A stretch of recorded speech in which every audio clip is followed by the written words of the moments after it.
accidental U-hauling. It's such a lesbian stereotype. I feel like that'd be a great hashtag. Accidental U-hauling. Accidental U-hauling. Yeah, it would be.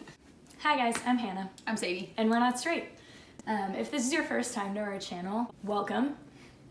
We talk twice a week about our relationship, about sexuality, things like that. So thanks for joining. Yeah, thanks for joining. Definitely consider subscribing. There's a button in the bottom corner of this video that says subscribe, as well as a big red button down below. If you click either one of those and then the little bell next to it, you get notifications when we post a new video. Yeah. So I lost my voice earlier this week, so bear with me. I'm drinking a lot of tea. Yeah, we wanted to share with you the story of how we moved in together. So just to catch you up to speed, if you haven't seen the coming out video series, definitely check those out. Those tell this story in greater detail. We'll link them in the description. Yeah, I was supposed to get married and I didn't. I was supposed to move in with the man I was going to marry, and I suddenly had nowhere to live because I was moving out of my house. I'd been living with some friends for several years. It was awesome, and I was planning on moving out of that house, and so I was kind of in a little bit of a pickle. Yeah. And we had started dating. We had been dating for like a handful of days when the move out date arrived, and so living with me wasn't really an option. Yeah, it was like very, very new. And so instead, I had a friend who was also moving into a new apartment, and she said that I could stay with her for a little bit. So I ended up sleeping on her couch, which for the first night I think was like, we moved all of my stuff into this like big storage space that she had in the basement apartment. This is basically our second date, by the way. It's me showing up to help her move. And so she like very graciously let me store a bunch of my stuff over there and let me take up a bunch of space in her brand new apartment to stay with her for a few days, which was awesome. So shout out to you. And we moved all of her stuff and my stuff in one day. Yeah.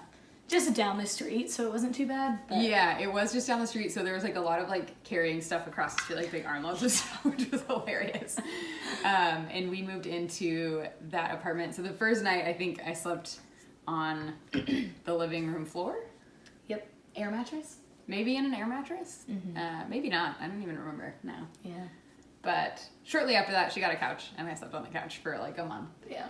And during that time, Hannah was living a few miles away, and she had been in an apartment for about a year, and she had just recently re-signed her lease, and for a year. She was gonna be in this place for a year. So Sadie started looking for a more permanent place to live. So she ended up finding a place that was like a couple miles away about a month later. So then so we moved all of my stuff again all in one day. Moved all of my stuff to this new place, new house with roommates that I didn't know, and I moved into a basement room in this 3-bedroom little house. Yeah, it was awesome. It was a great space. I really liked the people I was living with. Yeah. And about a month after, if that. About a month after, actually it wasn't even a whole month after I moved into that place, Hannah was over one time, and she and I were in my room. There weren't many common spaces in the house, so it was like we would hang out in my room most of the time. And so she was sitting on my bed, and she stepped down off the side of my bed and stepped into a puddle of just water. And I was like, did you spill something? Did I miss something? Like it's wet over here and it's carpet, so it's like I feel like that's the kicker, is like it was a puddle and it was like carpet. So it's like when you like get your shoes super like wet and you step down and you just hear that it's like spongy. Yes. Yeah. It was so disgusting. We have a video. Yeah, we'll show that. So she stepped down into this wet spot, and I was like, what is that? She was like, oh, it's like water over here. It had been raining, and so I was like, I don't know, maybe it's like something got wet over here. And I it's in the didn't notice. basement. Yeah. It's in the basement by a window, so it kind of seemed like it was possible it was from outside. Yeah, and so I was like, all right, like we'll see if it goes away in a couple days or something. Keeping an eye on it. It did not go away. Yeah, spoiler alert, it did not go away. So the puddle of water in my room grew, produced more and more water as it continued to rain. It's very rainy here, and so it continued to rain, and I was like surrounded by like wet dirt basically all the time, and clearly the house wasn't keeping the wet part of the wet dirt out. And so she tells the landlord. Yeah. And the landlord says, like, we'll look into it, we'll have someone come inspect it. I talked to my roommates about it, my 2 roommates that I lived with. There was one other woman who lived in the downstairs part of the house, and I said, is your carpet wet? Like, is your room getting water? And she was like, no. And we talked to my other roommate about it, and she had been living there with other people prior to this, and she was like, oh, I remember the other woman who lived in your room before last year. Yeah, saying something about this. And I was like, what? And it wasn't fixed? Yeah, and she's like, oh yeah, she said it was like a little wet spot, but she didn't want to make waves. So she didn't want to like get in an argument or anything or upset the landlord, so she didn't really ignored it. Do anything about it. And I was like, well, let's do something about it because it's getting bigger. Yeah. So when I talked to the landlord, she said, oh, I do remember that. She said it was like a quarter-sized spot. And I said, there's a lot of quarters down there if it's a quarter-sized spot. It was like one of those games at like Chuck E. Cheese where it like scrapes the, you know what I'm talking about? Scrapes no? No. You don't know what I'm talking about? What game? There are these games where, holler if you've seen these. There are these games where you put a coin in, and it rolls down, like and falls you get into the back, and you get to aim it where you want it to go, and then the rake pushes the coins forward. So if you put it in the right spot, it'll push a bunch of coins forward. Yes. Yeah, it was like that many coins. Great analogy. I just wanted to give you a picture. It was a big spot. Is long story short. Yeah. So I talked to the landlord about it, and she's like, hey, I'm actually out of the country right now. And I was like, oh yeah, I will get in touch with someone to look at this and figure out what the problem is, because I don't want to live in a wet room, first of all. Yeah. And I'm worried about like mold. I'm worried about my things getting like soaked and ruined. Yeah. So I have someone come look at it, and the man who came and looked at it said, we're going to need to get a different team because this is a problem that I don't have the equipment to check out. But he was like, I think that it's one of these 2 things. And he gave me a quote for what the cost of repair would be, and it was enormous, essentially. So, as in, it was like a foundation problem. It was a foundation issue. Yeah, there was like a crack in the foundation, probably. Yeah. And so I emailed my landlord back, and I tell her all these things, and she's like, okay, like we'll have someone come and check it out. Someone else come and check it out that can actually do it. He can be out in like 2 weeks. And I was like, 2 weeks is not soon enough. We're gonna have to speed it up. So this whole email exchange between my landlord and I ensues, and it went from me being like, hey, there's a wet spot in my carpet, can we get it fixed? And she was like, oh yeah, sure, to me being like, per the landlord-tenant laws. I was like, 60. This has gotta stop. Like, I gotta get out of here, or we gotta fix this. Like, something's gotta happen. And I'm thinking, they gotta fix this because I am not moving. This is ridiculous. Again. I have moved 2 times in 2 months, and I'm not doing it again. This went on for a couple of weeks, and after several very, very strong conversations, phone conversations, I felt pretty gaslit, to be honest, by this whole scenario. It was pretty trying on my emotional state. It was a big deal. Yeah. I mean, to be the person living in the room that is getting increasingly more, like, moist all the time. I feel like moist is a terrible word, and it was a terrible situation. It's an appropriate term. Yeah. And mold started growing everywhere. It was like mold behind my bed. And at one point, I said, it smells really moldy in here. And she responded by saying that you can't smell mold. And I was like, I mean, I can because I'm in there all the time, but you haven't been over here yet. Do you want to come in here and smell it yourself? Yeah. So this was like a whole crazy situation. And eventually she got someone to come rip up all the carpet.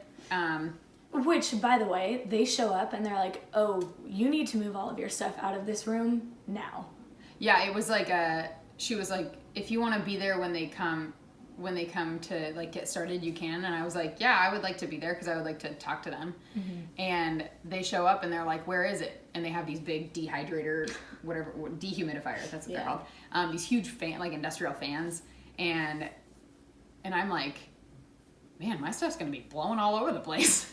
Yeah. And they were like, oh no, we have to empty the room out. I was like, okay, like when do you need to do that by? And they were like, I mean, now. I was like, what?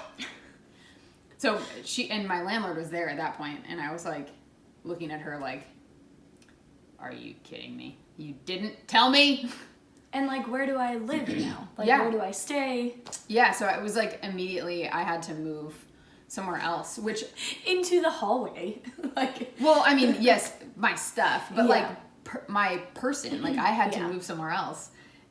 So I had to move all of my stuff into the hallway, which like blocked off the bathroom for one of my roommates. It was like this crazy thing. And so we're like crawling over things to like get, and then, so Hannah and I were, I think you were there too, right? Later. Okay. So that night I packed like a bag of things and went to stay with Hannah and stayed with her for a few weeks, maybe 2 weeks. Because they didn't know when it would be done either. Yeah, they didn't have any sort of timeline. And so I said, I want out of my lease. Yes. I think after me citing a lot of like legal documents that were binding her to actions that she didn't take, I think she was happy to let me out of my lease. Yeah, she was like, I think we can break your lease without penalty. So I got all my stuff out, my deposit back, all that stuff, and was able to break my lease. And I was like, man, now I gotta find another place. So Hannah and I started talking about like what we were gonna do. And I should say also, me staying at Hannah's place, she had a roommate too, and we kind of sprung it on her to like have me stay there. And she was so nice about the whole thing. She was like, yes, have her stay here as long as you want. That doesn't bother me, which was like so generous. Yeah. It was like a spacious apartment, but one bathroom and like a small kitchen. Like it was like a tight squeeze. So it was really nice of her to let us do that. So we were talking about like, what are we going to do? What am I going to do? And we've been dating for several months now. By several months. Like, yeah, three and a half. Yeah. And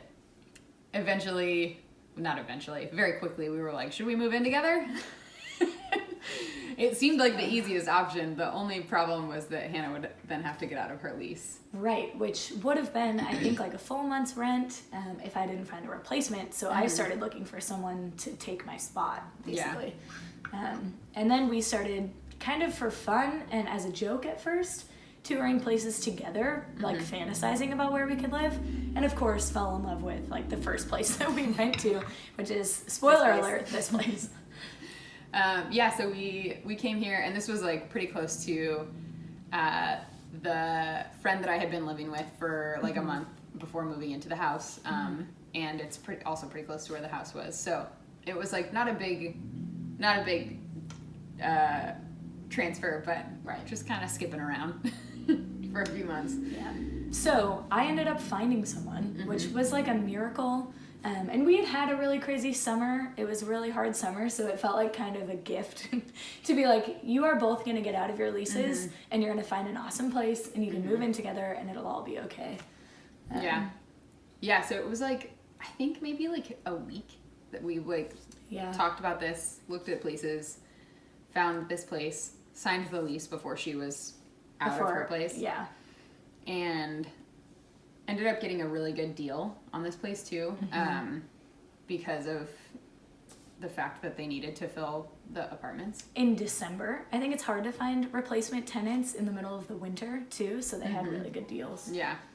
So we moved in here, and the day we moved, all of my stuff was moved in the hallway, so it was like halfway between the door and Yeah. the room. So it was like, I had already packaged up like all of my clothes and like all of that stuff when I had to move out so that they could start the repairs. But it was like lightly covered in like dust. Yeah, it was all like dusty and dirty. So because it's been a construction site. Exactly. In the basement. Yes. So we get up, we start packing up Hannah's room because that's where we were staying at the time. And I think we started moving around 10. Yeah. It was a slow start to the day. And it's pouring rain. Yeah. Outside, like drenched. Yes. Yeah. So we go pick up a U-Haul. We go back to Hannah's place and start packing up all of the stuff. And that took us quite a while. A long time. Yeah. Yeah. We hadn't really started packing at her place at all before this, and we were like, we can do it. So we pack up all the stuff, drive it down to this place, and drop it all off. And we had to make several trips up the stairs, which was quite entertaining. I'm like making runs, like arms full. We finally get a cart. It's like a whole. It was hilarious. And then eventually we drop our stuff off here, or her stuff off here. We also sold a couple of like furniture pieces that she had that we didn't want. This. Yeah. Or that we weren't going to keep together. And so it was like the middle of the day, we were kind of sitting around waiting for people to come pick up this stuff that we were getting rid of. And But we only wanted the U-Haul for one day. So we decide that we want to get all of her stuff just in. Like, just get everything in. Yes. And then we can return the U-Haul, just have it for one day. It won't be that expensive. So then we get back in and we drive to her place and start loading everything up. And by then it was it's like 6. No, by then it's like 8, I feel like. Oh, wow.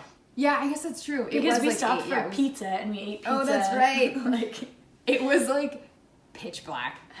as we're like loading, we're like, we're running out of time. Yeah, so we're carrying all the stuff out of my place, and after 2 moves, I had thinned out a lot of my possessions, which was also very nice. Thank I didn't goodness. have a lot of extra stuff hanging around. So we were packing up all the stuff in the U-Haul. We were keeping my bed and my bed frame, which we didn't want to deconstruct because of the amount of time that would take. And we had like a maybe 3-foot wide space between the house and the fence of the house behind us. We ran into the fence a lot. To move all the bed frame, all of this stuff. So it was a hilarious sight, I'm sure, for people looking out their back windows, seeing these two women just like carrying like Huge. a big like wooden bed frame and like a big 11 mattress. p.m. Yeah. Like middle of the night, basically. Pouring down rain. Still. So we get everything loaded up. We barely fit it all into the U-Haul, and we're like, okay, the final push. Yeah. Drive And back here. one small detail: U-Hauls don't have lights in the back, so once we get all the stuff in the U-Haul, it's like dark. And we didn't have like. I mean, you can't like hold your phone flashlight and like shine it You around don't have and hands stuff. free. Yeah. It was hilarious. Yeah. So we get back here and then we do the same trips up the stairs and all of this stuff. And by the time we get everything in here, it was like 1:30, maybe 2 a.m. a.m. And so then we drove the U-Haul back to the U-Haul place, dropped it off, Took a couple pictures for the memories. selfies. Yeah. And that was it. And we've been here ever since, and it's been awesome. It's been like a year. And it's been great. We love it here. We'll definitely do an apartment tour at some point. Yeah. Show you all the good parts. But that's our accidental U-Haul story. Yeah. Yeah. So, if you liked it, hit a like, give us comments if anything struck you. Yeah. Yeah, let me know if you've seen those little coin machines, those little games with the scrapey Once things. you said it, I knew what you were talking about. I'm just really curious if this is like a common experience or if this is something that that was the first thing that popped into my mind. Yeah. I wonder if anyone, I don't know. All right, hit the subscribe button. Yeah. Turn on the notifications, and We'll see you next we'll time. see you next time. Bye.